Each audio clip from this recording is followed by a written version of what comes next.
Filmmaking is the new garage band. Welcome to Framelines, a show where we spotlight people making movies here in Ohio. I'm your host, Dino Tripodis, and we're going to be taking a look at some of the amazing film work being done right here in Ohio.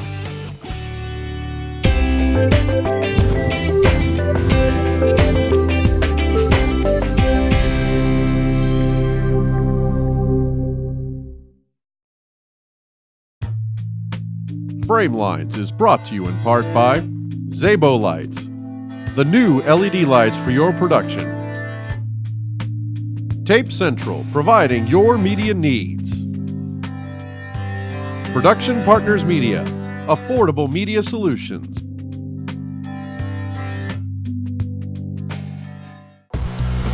Featured filmmaker Adam White.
Wagoner traffic, Mustang 61429, departing runway 15 Wagoner.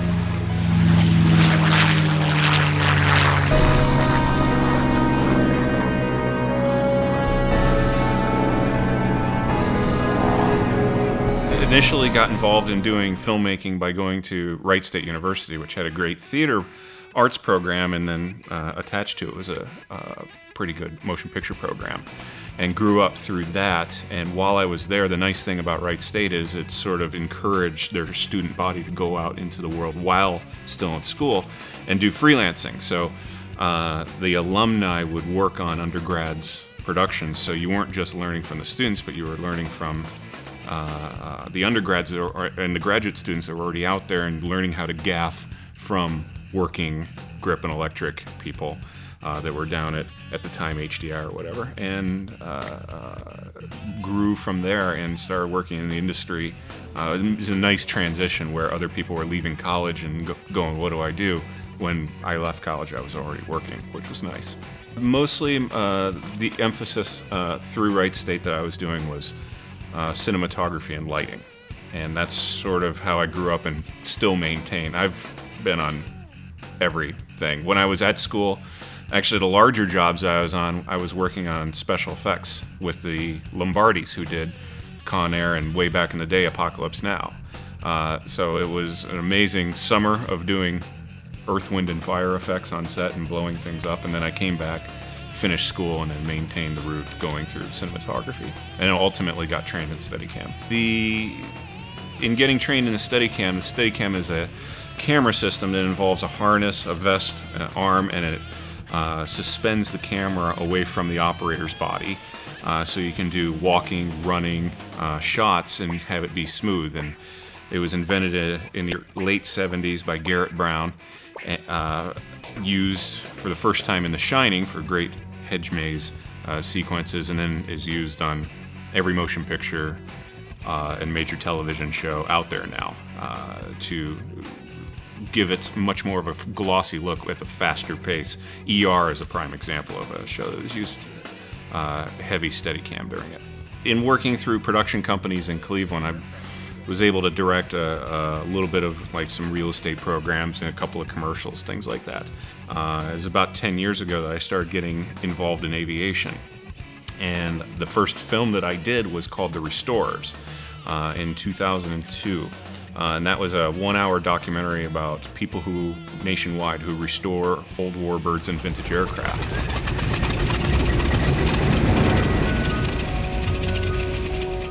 When you hear these engines start, just the engine start alone is incredible. It's like actually bringing something to life.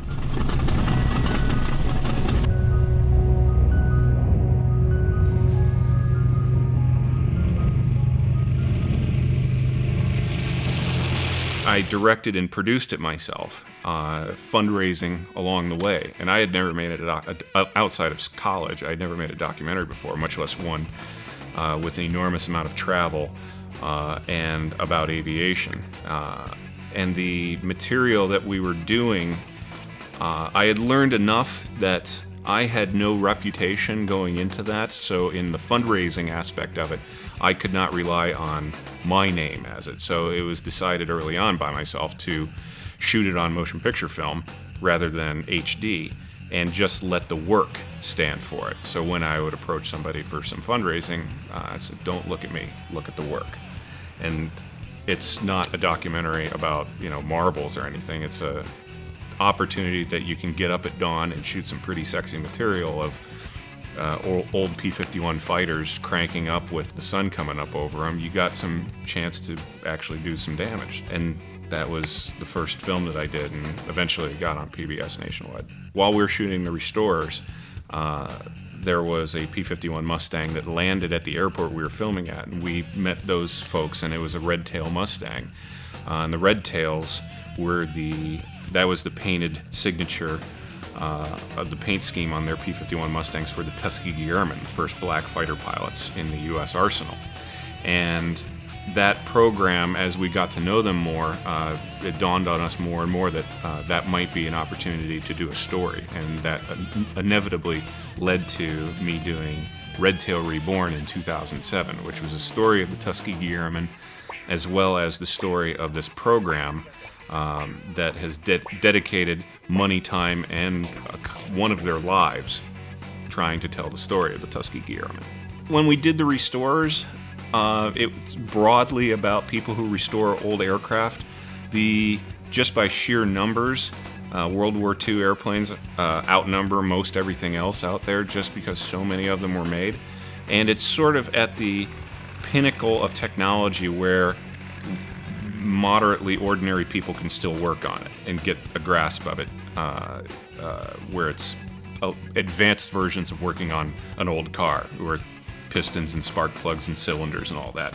Once you get into the Korean conflict and into Vietnam with jet engines, while there's still a lot of aircraft out there, it's harder for ordinary citizens to start working on that. Kid, what do you want to be when you grow up? An astronaut. It's cute, huh? Not likely. You gotta be somebody. Or know somebody. Yeah. Normal people don't get to do these things. It doesn't have to be like that. There were a group of Americans, not very long ago, that were told they wouldn't, that they couldn't amount to much in life. We're working on 3 films at the same time right now. The largest project that we were doing is for the Red Tail project, and it's called Rise Above. And it has a particular subset of very hard technical problems that we had to deal with. It is a mobile IMAX theater that they're building within a 40-foot semi that expands out. When it'll come to a school or to an air show, expand out, and on the inside of it is a 170-degree curved screen that is 8 feet by 48 feet that curves around the viewers. And the education comes from teaching kids and the viewers to rise above whatever situation you may be in, using the Tuskegee Airmen as an example of them rising above adversity.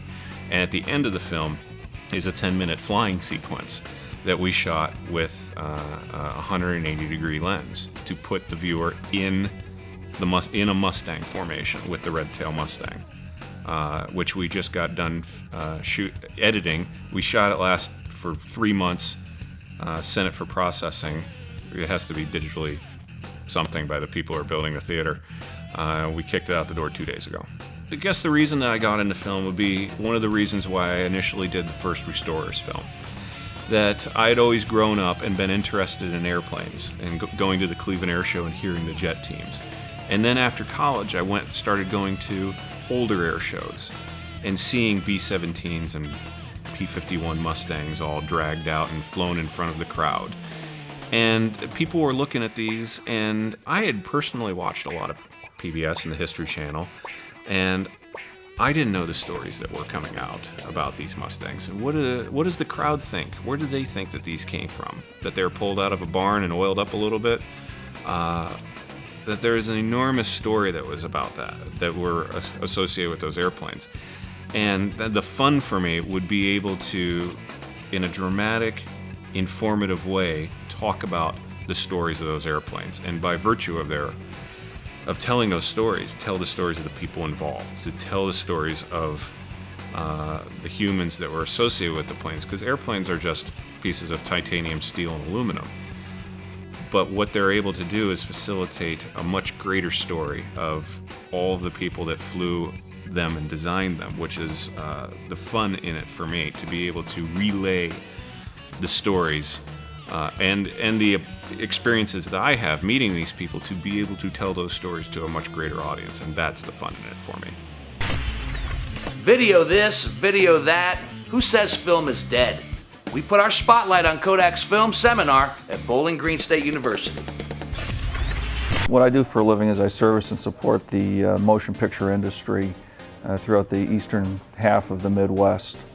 So I sell motion picture film to commercial accounts, feature films, television, students, and also call on motion picture laboratories and post houses supporting motion picture film. Today we're at Bowling Green State University in Bowling Green and putting together a seminar for students talking about the differences between digital film technology and traditional film technology and the convergence of film and digital, hybrid imaging. And so we've got a series of programs that we're putting on discussing the advantages of film versus digital and the differences between film and digital, and helping these future filmmakers decide what they want to do and how they want to do their work in the future. Independent filmmakers should consider shooting film for all of the advantages that film offers. We're big proponents of choosing the right medium for whatever project you happen to be working on. Film and digital coexist quite nicely these days. Film still has many advantages over even the latest digital technologies in terms of the amount of information that can be captured on a frame of film, the dynamic range of film in enabling a producer, director of photography to capture large amounts of information from shadow detail to highlight detail. These are areas that digital technologies still struggle in. So film can actually, despite the cost of the film and the cost of the processing and the cost of the transfer, still be very economical from the production standpoint in terms of the flexibility that it gives the crew, the speed with which a film crew can shoot without having to worry about having to light around the limitations of the digital systems. Yeah, so one of the advantages of filmmakers shooting on film is the archivability, the longevity of the project. Look at any documentary that deals with World War II. These days, the images that are being pulled off of those old newsreels are as pristine today as they were, 40, 50 years ago. If you want to shoot film, you call the Kodak 800 number, 800-621-FILM. And someone will answer the phone and put you in contact with your local representative. And we're being very aggressive. Film sales continue to be strong. We see a huge resurgence in both 8mm and Super 16mm filmmaking right now. With the new stocks that we've introduced in recent years, even full-length feature films showing on 60-foot screens can be shot on Super 16. Coming up next, Scott Spears shows us some indie film tech tips.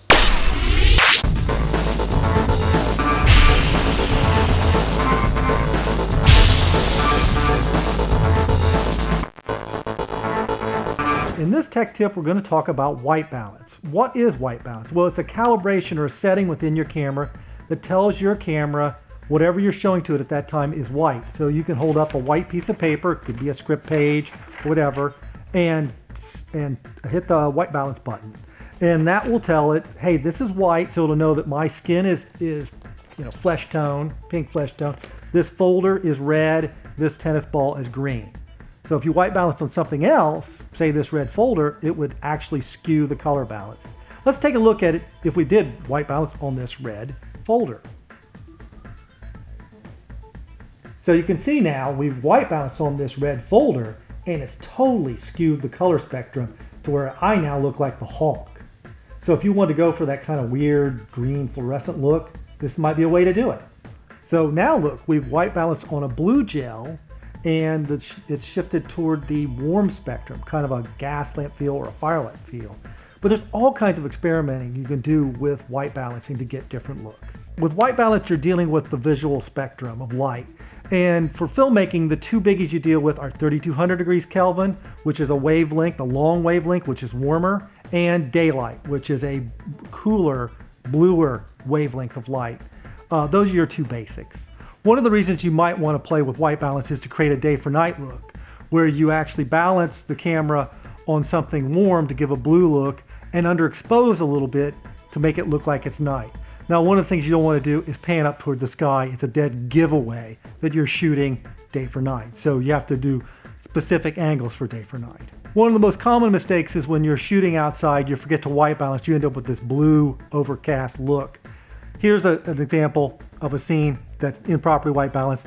Then we properly white balance and you can see everything looks normal. So we have lots of different ways to manipulate color balance in your camera. I'd get some gels, play around with them, and try experiment with different looks. Don't go overboard because some of the stuff you can do in post, but play around, have some fun. Framelines goes on location with producer Bo Buckley and his crew as they make the horror comedy Death of the Dead.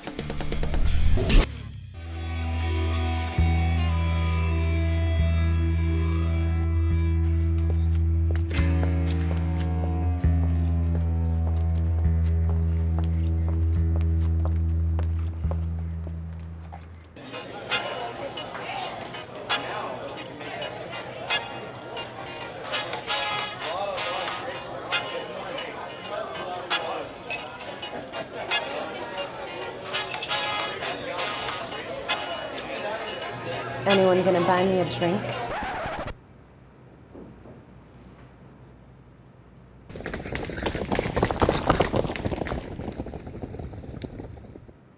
Bloody Mary? It's Wanda, actually. I don't think I've ever made a Bloody Wanda before. But I'd like to. Why don't you try, you zombie scum? That's uncalled for. Yeah, that was pretty rude.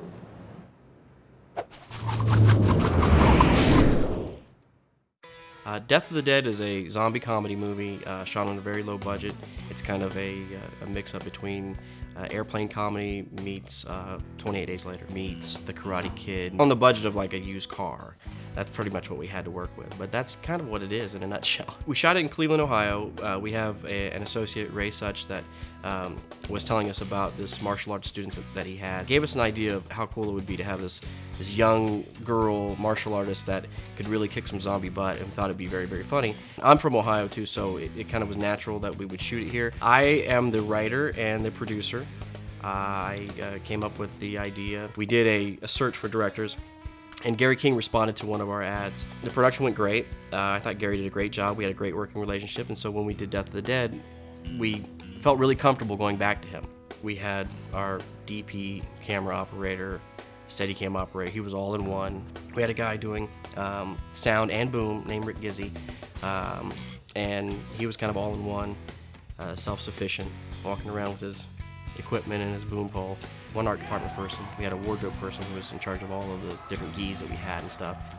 We did have a person for makeup effects. We only had a few days where we actually had a lot of zombies, so we only had him on for maybe half the time, and that was pretty much it. And the producers and the director. We had an AD, but we didn't have a huge crew. I mean, it was probably the size of like maybe 8 total. The good thing I think about filmmaking today is that anyone can do it anywhere.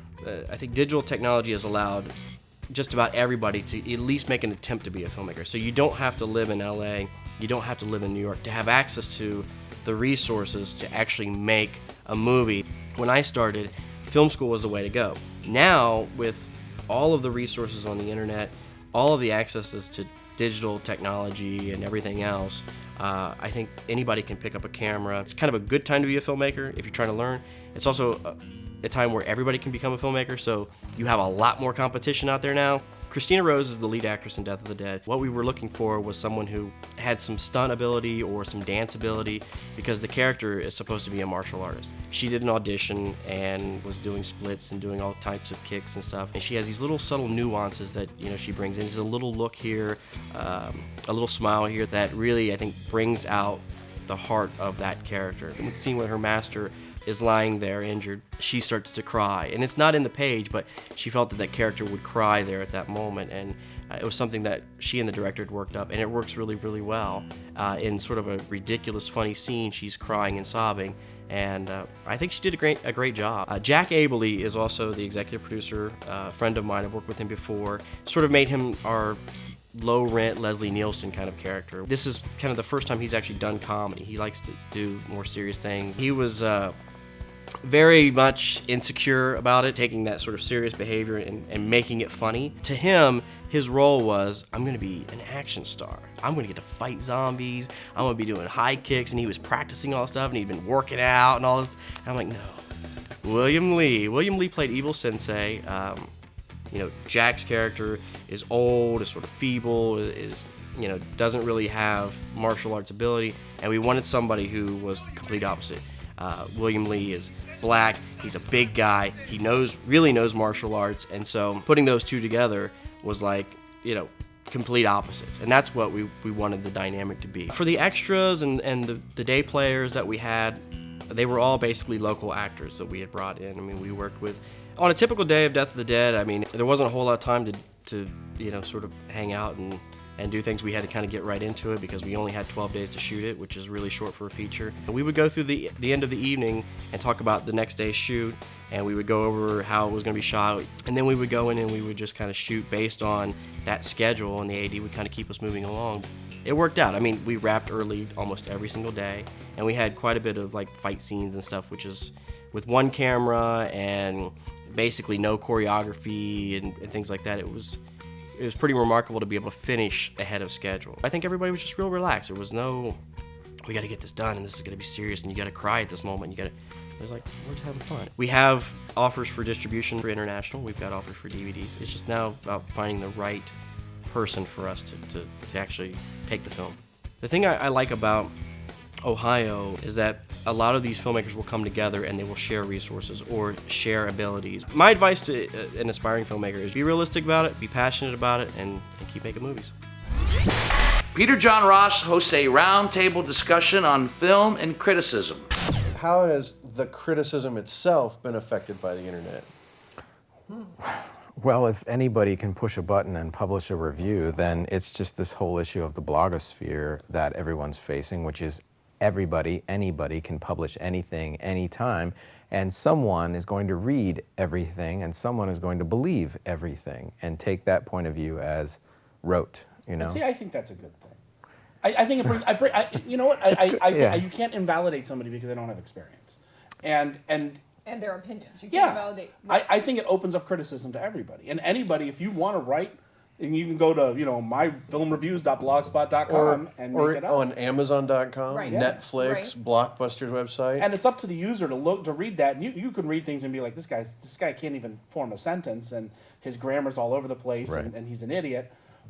So I think, you know what it's like? It's a lot like what happened to independent film once the digital revolution came up. Anybody can go get a camera for a couple $100 bucks. Right. For less than $500 you can get a camera and it's a bad camera and a bad laptop, but you can do it for like a couple $100 and make your own movie. You couldn't do that 20 years ago. You had to buy Super 8 film or whatever and that sort of thing, or shoot it on VHS, which looked really bad.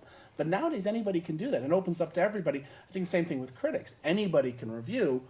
But not everybody can make a movie well, and Yeah, not everybody can be a good critic. Right. Some are Well, good critics, some are good filmmakers. yeah. I mean, the democratization of all of those things is a good thing, and the cream ultimately does rise to the top. The discerning palate content is always there. It's just instead of before, if the rule was that 90% of everything out there is maybe not your cup of tea, now it's more like 99%. Yeah. Sometimes, some days it feels that way. You know, it's like, you It's know what I'm rough as a saying? film. I mean. Well, but the internet also has gotten very snarky, Mhm. and it's always kind of been that way because it's getting people to notice you. Yeah. that kind of There's thing. also because there are all these bloggers, but that doesn't mean anyone's reading them. Yeah. You But know, what about? their cousin and But at the same time, there's also this harsher criticism. There's that because there's this invisible wall, like this anonymity of the internet. right. You can write and say things you would never say to a person's face with the internet. Well, the internet's not just the internet. When I'm on WCBE, when I did 400 shows on WCBE, I never, all those 400 shows had one word of feedback from all those supposedly 10,000 people out there. Really? Now, when I wrote for Facebook, and that's different, as you said, from MySpace, I never got that kind of feedback on radio. So I love writing the reviews, and you learn how to attract an audience with your reviews on Facebook. Well, I just wanted to thank everybody for coming. I really enjoyed this. Talking about criticism, it's very important for filmmakers. So I want to thank everybody. That's it for me. I'm Dino Tripodis, and you've been watching Framelines.